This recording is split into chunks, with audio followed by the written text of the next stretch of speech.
Kunti, Madre और गांधारी जैसी अनेकों महिलाओं का जिक्र देखने को मिलता है और ऐसा बताया जाता है कि महाभारत का सबसे अहम किरदार द्रौपदी उस समय की सबसे सुंदर स्त्री थे, जिसकी मात्र एक झलक दिखते ही हर किसी का मन मचल जाता था। लेकिन दोस्तों, महाभारत काल में द्रौपदी के अलावा भी एक ऐसी स्त्री थे जिसके बारे में तो ये कहा जाता है कि उस समय पूरी धरती पर द्रौपदी के अलावा अगर कोई सबसे सुंदर स्त्री थे तो वो थी भानुमति। अब दोस्तों, आप में से ऐसे बहुत से लोग होंगे जो कि भानुमति के बारे में नहीं जानते होंगे। हम आपको बता दें कि भानुमति कोई और नहीं बल्कि महाभारत के खलनायक कहे जाने वाले हस्तिनापुर के राजकुमार दुर्योधन की पत्नी थे। हालांकि महाभारत में राजकुमारी भानुमति का जिक्र बहुत कम ही किया गया है, लेकिन दोस्तों, क्या आपको ये पता है कि दुर्योधन का विवाह राजकुमारी भानुमति से कैसे हुआ और फिर दुर्योधन की मौत के बाद उसकी पत्नी राजकुमारी भानुमति का क्या हुआ? अगर आप भी जानना चाहते हैं राजकुमारी भानुमति के बारे में विस्तार से, तो बने रहें हमारे साथ वीडियो के अंत तक।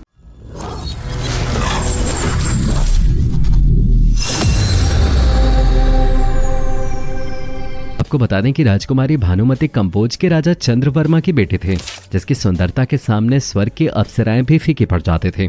जब भानुमति बड़ी हो गई थी तो उनके पिता चंद्रवर्मा ने उनके विवाह की सोचे और इसके लिए उन्होंने एक स्वयंवर का आयोजन किया।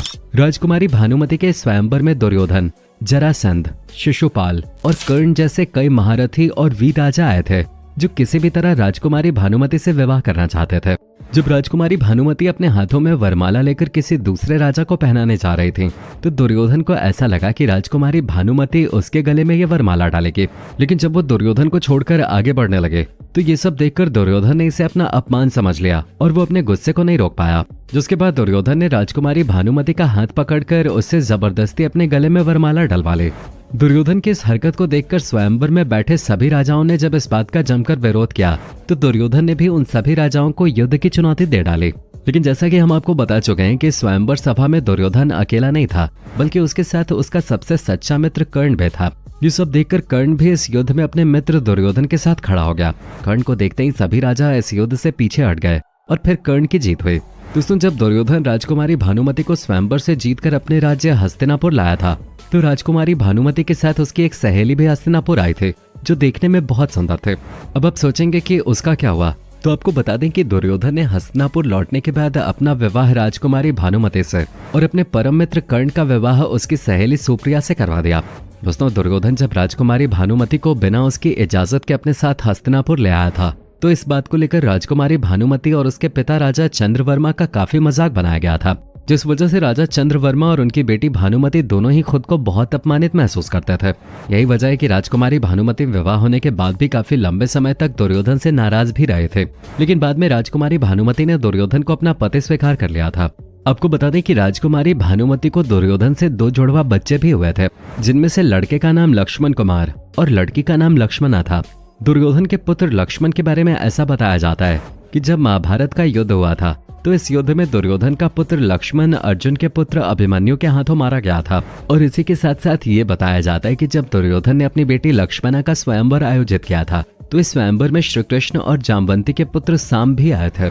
साम भी अपने पिता श्री कृष्ण की तरह ही शरारती थे और जब उन्होंने स्वयंवर में पहली बार लक्ष्मणा को देखा था तो एक नजर देखते ही वो लक्ष्मणा की सुंदरता पर मोहित हो गए थे।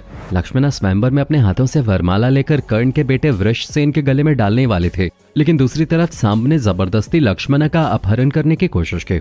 ये सब देखकर कर्ण का पुत्र वृषसेन युद्ध के लिए साम के सामने आया, लेकिन साम ने उसे इस युद्ध में बहुत ही आसानी से हरा दिया और लक्ष्मणा का अपहरण करके उसके साथ उसी तरह विवाह किया जिस तरह दुर्योधन ने भानुमति का अपहरण करके उससे विवाह किया था। साम की इस हरकत पर दुर्योधन को बहुत गुस्सा आया, जिसकी सजा देने के लिए उसने साम को हस्तिनापुर के कारागार में डाल दिया।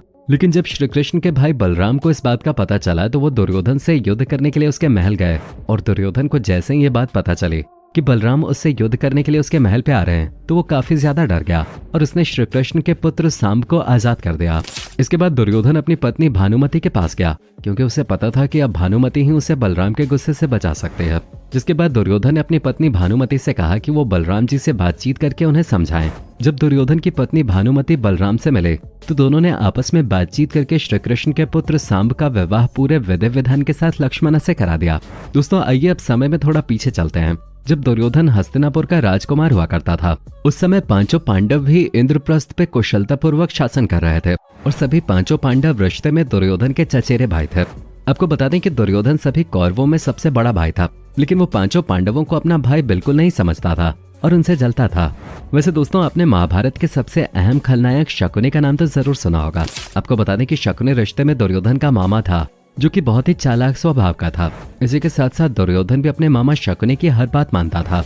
मामा शकुनी ने दुर्योधन को ये सलाह देते कि वो पांडव पुत्र युधिष्ठिर को अपने साथ जुआ खेलने के लिए आमंत्रित करें।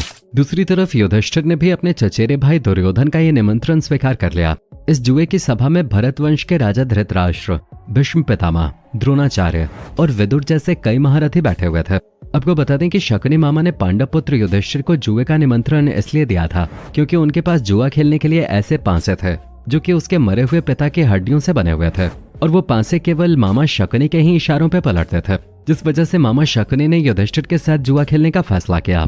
खेल शुरू होते ही मामा शकुनी के पास से छल कपट से युधिष्ठिर को बार बार हराते गए। इस खेल में युधिष्ठिर अपने राज्य को भी हार गए। फिर राज्य हारने के बाद युधिष्ठिर के पास कोई और चारा नहीं बचा, तो उन्होंने खुद को और अपने चारों भाइयों को भी दांव पर लगा दिया, और युधिष्ठिर फिर से खुद को और अपने चारों भाइयों को जुए में हार गए। आखिर में जब सब कुछ हार जाने के बाद युधिष्ठिर के पास कुछ नहीं बचा, तो उन्होंने अपनी पत्नी द्रौपदी को भी इस जुए में दांव पर लगा दिया, और दुर्योधन भी इस पल का काफी समय से इंतजार कर रहा था। इसके बाद शकुनी मामा की मदद से दुर्योधन ने द्रौपदी को भी इस जुए में जीत लिया। द्रौपदी को जुए में जीतने के बाद दुर्योधन ने अपने भाई दुशासन को यह आदेश दिया कि वो द्रौपदी को बाल पकड़कर जमीन पर घसीटते हुए भरी सभा में लेकर आए। दुर्योधन का आदेश पाते ही उसका भाई दुशासन तुरंत ही द्रौपदी के कमरे में गया और उसे सभा में आने को कहा, लेकिन द्रौपदी ने उस सभा में जाने से मना कर दिया। जिसके बाद दुशासन ने गुस्से में आकर द्रौपदी के बाल पकड़ लिए और भरी सभा में लाकर उसे खड़ा कर दिया। दुर्योधन ने दुशासन को ये आदेश दिया कि वो भरी सभा में द्रौपदी के सारे कपड़े उतार दे, और फिर दुशासन ने जैसे ही द्रौपदी की साड़ी उतारनी शुरू की तो द्रौपदी ने अपनी मदद के लिए श्री कृष्ण को पुकारा। जिसके बाद श्री कृष्ण अपनी शक्ति से द्रौपदी की साड़ी को बढ़ाते गए, और उन्होंने ऐसा तब तक किया जब तक कि दुशासन साड़ी खींचते खींचते थक नहीं गया, और आखिर में सभी ने हार मान ली। दोस्तों, ऐसा बताया जाता है कि द्रौपदी का यही चीरहरण ही दुर्योधन की मौत का सबसे बड़ा कारण बना था, और दुर्योधन की मौत के बाद ही सृष्टि का धर्म युद्ध यानी महाभारत युद्ध का भी अंत हुआ था। आपको बता दें, महाभारत के 18 दिन दुर्योधन और पांडुपुत्र भीम के बीच एक गदा युद्ध हुआ था, और इसी गदा युद्ध में दुर्योधन भीम के हाथों मारा गया था। जब महाभारत का युद्ध समाप्त हुआ था तो कुछ समय बाद सब कुछ पहले जैसा होने लगा था, लेकिन दुर्योधन की मौत के बाद उसकी पत्नी भानुमति ने कुछ ऐसा किया जो कि हमेशा हमेशा के लिए एक इतिहास बन के रह गया। दरअसल महाभारत का युद्ध समाप्त होने के बाद श्री कृष्ण ने भानुमति को एक नए जीवन की शुरुआत के लिए काफी समझाया, और श्री कृष्ण के समझाने पर भानुमति भी इस महाभारत युद्ध की दुश्मनी को भुलाने के लिए राजी हो गई। जिसके बाद भानुमति ने अर्जुन से दोबारा विवाह करने की इच्छा जताई।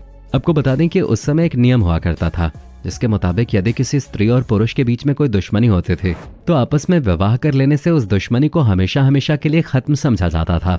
इसलिए राजकुमारी भानुमति ने यह फैसला सुनाया कि वो हमेशा हमेशा के लिए कौरवों और पांडवों के बीच के इस दुश्मनी को खत्म करना चाहते हैं, और इसी के साथ साथ वो पूरे परिवार को एक बार फिर से एक साथ जोड़ना चाहते हैं। राजकुमारी भानुमति ने जब अर्जुन के पास विवाह का यह प्रस्ताव भेजा तो अर्जुन भी भानुमति के साथ विवाह करने के लिए राजी हो गए और उन्हें अपनी 8वीं पत्नी के रूप में स्वीकार किया। दोस्तों, वैसे कौरव और पांडव के बीच की इस दुश्मनी को भुलाने के लिए इस बारे में एक कहावत भी काफी ज्यादा प्रचलित है, जो कि कुछ इस तरह है, कहीं की ईंट कहीं का रोड़ा, भानुमति ने कुनबा जोड़ा।